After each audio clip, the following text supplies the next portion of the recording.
भगवद गीता अध्याय 5 श्लोक 12। युक्तः कर्मफलं त्यक्त्वा शान्तिमाप्नोति नैष्ठिकीम् अयुक्तः कामकारेण फले सक्तो निबध्यते। निश्चल भक्त शुद्ध शांति प्राप्त करता है क्योंकि वह समस्त कर्म फल मुझे अर्पित कर देता है। यानी ठाकुर जी कह रहे हैं वो अपने जो भी कर्म करता है उन सबका फल किसे समर्पित करता है? प्रभु के चरणों में।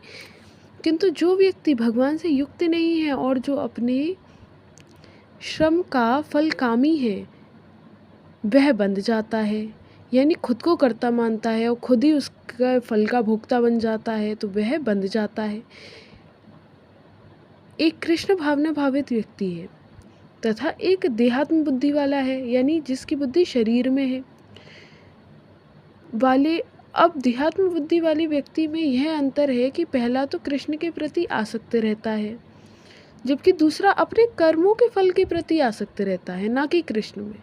अब जो व्यक्ति कृष्ण के प्रति आसक्त रहकर उन्हीं के लिए कर्म करता है वह निश्चय ही मुक्त पुरुष है, क्योंकि उसे किसी चीज़ से लेना देना है नहीं, वो लिप्त नहीं है किसी चीज़ में और उसे अपने कर्म फल की कोई चिंता नहीं होती।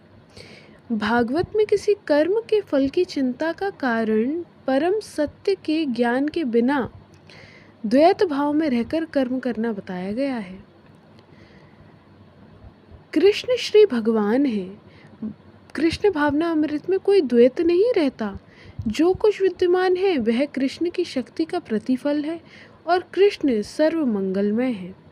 अतः कृष्ण भावना अमृत में संपन्न सारे कार्य परम पद पर हैं। वे दिव्य होते हैं और उनका कोई भौतिक प्रभाव नहीं पड़ता।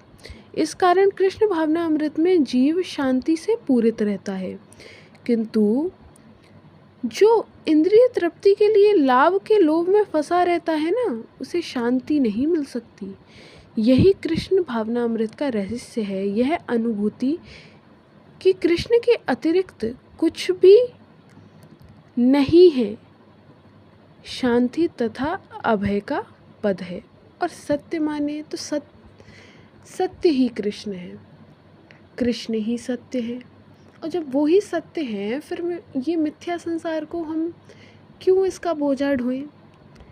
हाँ, शारीरिक तौर पर सबकी सेवा करना हमारा धर्म है, सब में प्रभु का दर्शन करना हमारा धर्म है, लेकिन उसी बुद्धि में फंसे रहना वो ना हमारा धर्म है ना कर्तव्य है।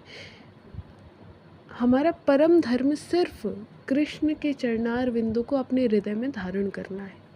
बोलो श्रद्धा वल्लभ लाल की जय। श्री हरिवंश।